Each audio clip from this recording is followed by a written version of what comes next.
Pemirsa, pemerintah mulai mempromosikan investasi ramah lingkungan atau green investment kepada para investor baik lokal maupun asing.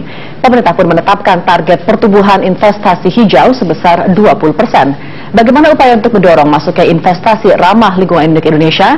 Telah hadir di studio Head of Foreign Campaign Greenpeace Indonesia, Bustar Maitar. Selamat datang Mas Bustar di Bloomberg TV Indonesia. Selamat pagi. Apa sih Mas sebenarnya green investment itu? Ya, banyak orang menyebut dengan sangat fasih green investment, tapi sebenarnya juga tidak terlalu paham apa yang disebut green itu. Sama seperti orang menyebut misalnya green building atau greenhouse gas. Jadi bahkan ada cerita kemudian ketika mereka bilang green building, ini cerita yang aku dengar, kemudian dianalogikan menjadi semua gedung dicat menjadi hijau gitu. Jadi disimplifikasi seperti itu. Saya pikir sama juga dengan ini. Jadi green itu sesuatu yang kalau menurut kami adalah socially responsible and environmentally responsible. Jadi secara lingkungan dan secara sosial itu harus benar-benar bertanggung jawab. Artinya ramah secara lingkungan dan ramah secara sosial. Nah, memang di Indonesia kemudian green investment itu diidentikan misalnya dengan salah satunya adalah perkebunan kelapa sawit. Kemudian sekarang misalnya pemerintah sedang menggenjot untuk penggunaan biodiesel. Nah, karena disebut bahwa biodiesel itu adalah fuel yang ramah lingkungan gitu. Memang betul biodiesel itu ramah lingkungan ketika digunakan di kendaraan atau mesin gitu. Tetapi orang kadang lupa ketika misalnya bagaimana komponen biodiesel itu yang merupakan salah satunya adalah minyak nabati yang banyak diproduksi di Indonesia adalah minyak sawit, itu diproduksi dengan cara-cara misalnya membabat hutan. Kemudian dengan cara-cara misalnya juga memaksa masyarakat untuk memberikan lahan mereka. Nah, ketika digunakan pada end produknya, benar emisinya kecil gitu. Tetapi ketika dia diproduksi di level kebun itu emisinya terjadi di situ. Nah, ini yang tadi saya bilang bahwa ketika pemerintah mengatakan green investment, ini yang harus dipastikan mulai dari hulu ke hilir gitu. Jadi memastikan bahwa yang pertama ketika berinvestasi, terutama misalnya land based investment, itu memastikan misalnya lahan itu benar-benar bukan lahan hutan, bukan yang berhutan. Jadi kita tidak berhadapan dengan isu deforestasi misalnya. Gitu. Untuk perusahaan Indonesia dari yang tadi hulu ke hilir yang consciously menggunakan cara-cara untuk yang ramah lingkungan lah demikian, apakah sudah banyak sebenarnya? Kalau di sektor sektor pertanian dan kehutanan belum banyak sebenarnya. Pertama kali Greenpeace berkampanye 10 tahun lalu, kita mendorong yang kita sebut dengan no deforestation atau zero deforestation, terutama untuk sektor bagaimana memproteksi hutan kita yang tersisa.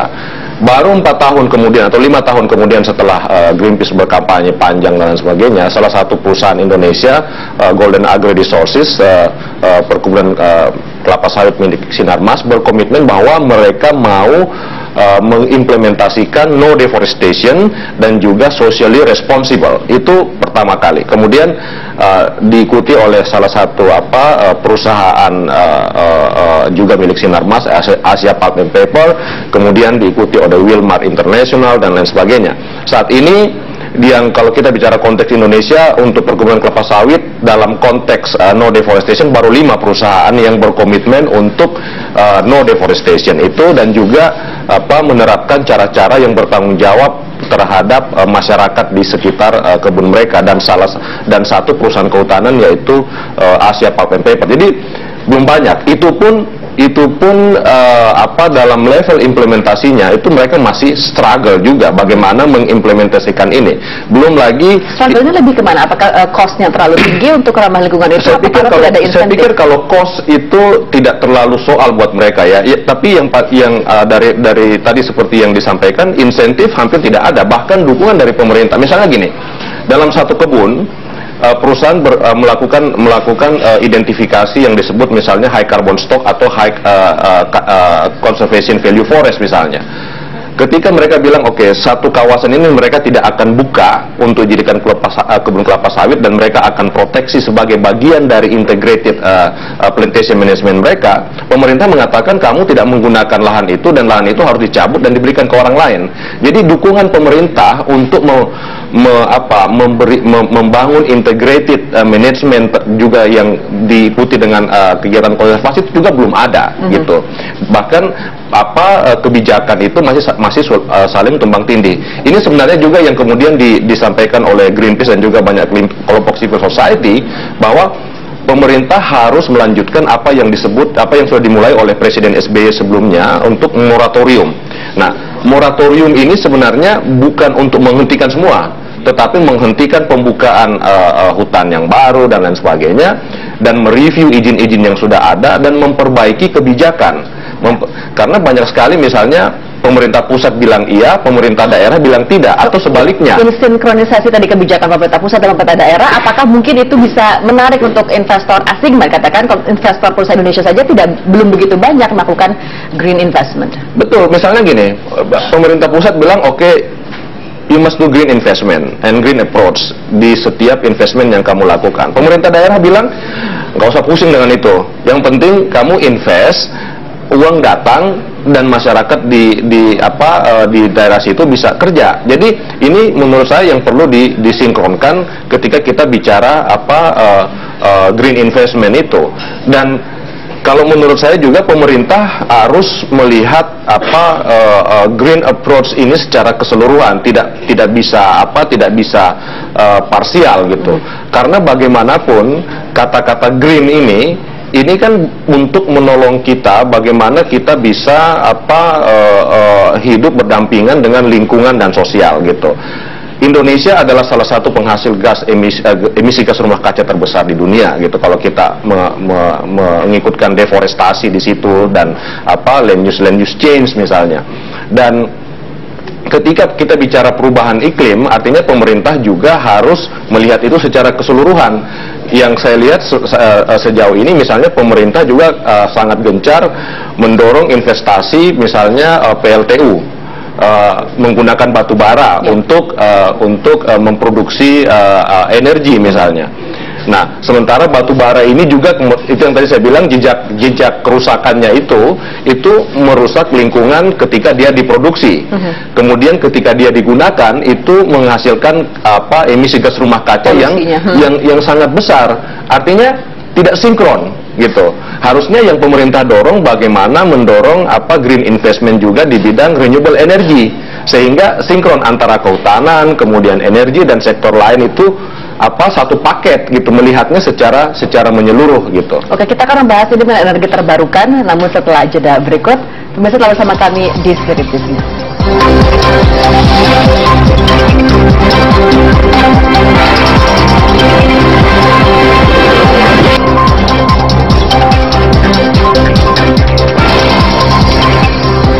Anda masih menyaksikan Spirit Business dan kami akan lanjutkan perbincangan kami untuk pagi hari ini. Mas Bustar, sebelum kita bicara tentang EBT, energi baru terbarukan, investasi menurut BKPM, green investment di energi baru terbarukan itu sebenarnya sudah adalah 7% dan akan naik lagi ke 25% untuk tahun 2025. Tapi kalau tadi untuk biofuel itu sendiri sebenarnya dari hulunya belum green kan sebenarnya, maksudnya di sana itu tidak begitu green. Ya, saya tidak mengeneralisasi bahwa, karena kalau kita bicara biofuel, jadi gini, pemerintah kita bicara tentang renewable energy.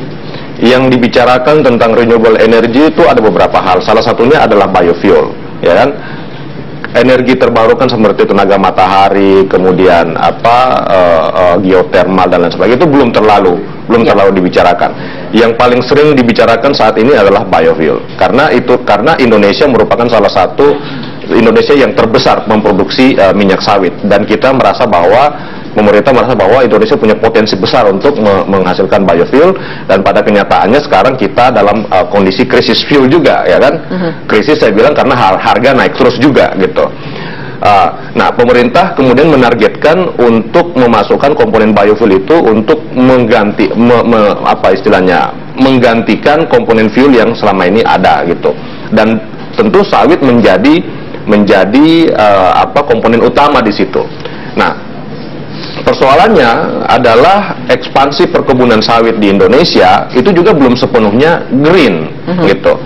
Masih menggunakan cara-cara lama dengan membabat hutan, kemudian sebagian juga masih menggunakan cara-cara lama untuk pengambil alihan lahan dari masyarakat, dan inilah yang perlu dibangun komitmennya terlebih dahulu gitu. Nah, beberapa perusahaan sudah berkomitmen untuk no deforestation and socially responsible, dan ini harus diikuti oleh perusahaan-perusahaan lain. Kita pergi misalnya ke Riau, kita masih menemukan perkebunan kelapa sawit di dalam Taman Nasional misalnya, dan pemerintah melihat itu dengan mata kepala sendiri dan membiarkan itu terjadi. Untuk menunjukkan keseriusan komitmen pemerintah, apakah perlu dibangun misalnya badan baru yang mengawasi hanya untuk investasi hijau ini, seperti di Tiongkok yang rencana akan dibangun Green Bank untuk Tiongkok sendiri, ataupun di Inggris yang sudah ada juga yang benar-benar mengusung UK Green Investment Bank. Jadi ada bank khusus dan juga ada mungkin badan khusus. Saya pikir mungkin kalau membentuk badan khusus mungkin akan terlalu banyak badan ya. Saya pikir yang paling penting adalah di BKPM sendiri dibuat lebih jelas apa yang disebut dengan green itu ya. Kemudian yang kedua juga bagaimana misalnya financial institution like bank, seperti bank dan sebagainya kayak gitu, itu juga menerapkan kriteria-kriteria untuk meminjam duit misalnya. Kamu boleh minjam duit buat investasi, yang penting tidak merusak lingkungan. Masyarakat diberikan hak yang seimbang misalnya.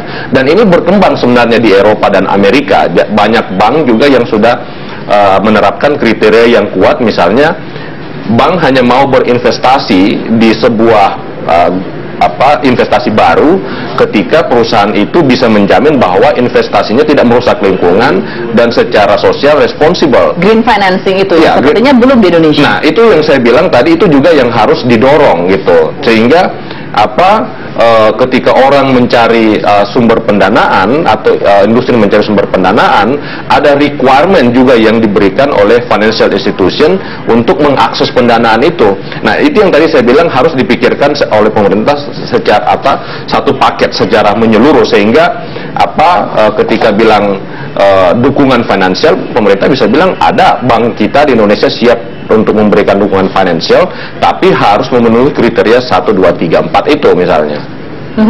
Kalau misalnya tadi agak susah, kembali ke permasalahan sinkronisasi kebijakan dari itu. Kalau misalnya berarti sekarang ini jor-jorannya itu untuk apa sih? Untuk menunjukkan bahwa hanya kita mengikuti SDGs Post 2015 yang sudah diitukan oleh UN, kita sudah menuju ke arah sana, tapi pada kenyataannya kita belum siap sebenarnya. Saya pikir yang terjadi sekarang adalah pemerintah hanya jualan sana sini aja.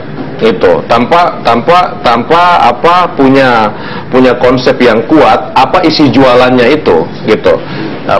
Jokowi misalnya ke Tiongkok, ke Jepang, ke beberapa negara besar, dan kemudian mensimplifikasi, datang berinvestasi di Indonesia, kalau kamu punya problem telepon aku gitu. Jadi disimplifikasi seperti itu. Tetapi kalau menurut saya harus bisa naik kelas gitu, naik kelas dari situ. Indonesia terbuka buat investasi, dan kami akan mendukung kalau Anda berinvestasi secara ramah lingkungan dan ramah sosial. Dan kalau kamu punya masalah dengan itu, telepon aku. Tapi ini, ayo datang berinvestasi, kalau ada masalah telepon aku. Nah, saya pikir ini cara yang dipakai harusnya beberapa puluh tahun yang lalu, bukan sekarang gitu. Nah, jadi yang terjadi sekarang saya lihat hanya jualan ke sana kemari, kemudian tidak clear juga apa yang dimaksud itu. Nah, tadi yang saya sampaikan bahwa Greenpeace tetap mendorong pemerintah untuk kalau kita bicara di sektor kehutanan, untuk melakukan moratorium hutan, untuk memperbaiki kebijakan yang ada. Jadi tumpang tindih itu harus diperbaiki. Pemerintah bisa menunjukkan juga kepada investor mana go dan no go area. Misalnya areal yang berhutan jangan disentuh.